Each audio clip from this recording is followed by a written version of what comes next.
So,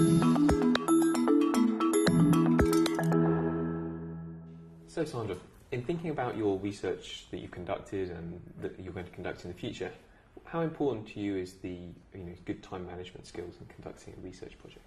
Oh, it's everything. It really is everything,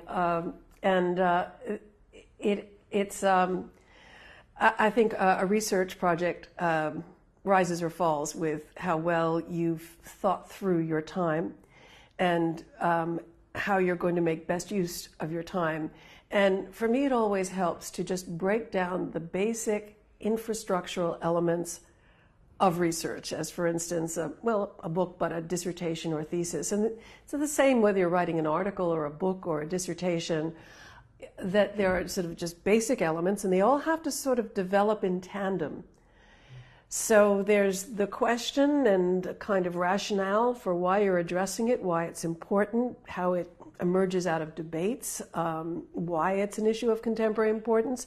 And that has to link very securely to a discussion of the state of the art on that question, who else has asked and answered it. So you need to sort of test your question constantly by looking at the literature to see if you really have something to contribute. And then that has to kind of securely link to an answer that you then elaborate in terms of the assumptions and how you're defining key terms. So that's your theoretical framework.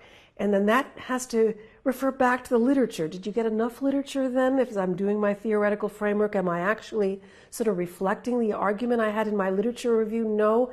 Maybe I have an answer, but this isn't the question.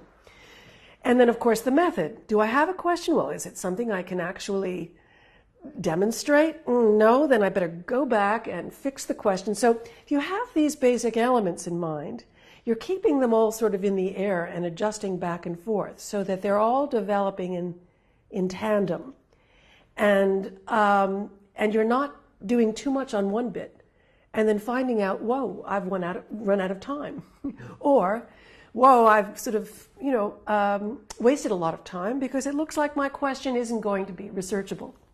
Or I really haven't found something in the literature that allows me to say, it's not been definitively answered. So in a way, you're keeping these sort of four basic elements afloat. And if you're working to fit them together into a logic of inquiry, so that there is a systematic process here, then you're working on all at the same time and adjusting as you go. And hopefully then you always have the basic map in view. And you're filling in what you need to in association with the other parts, and it all comes out at the same time and ready to go.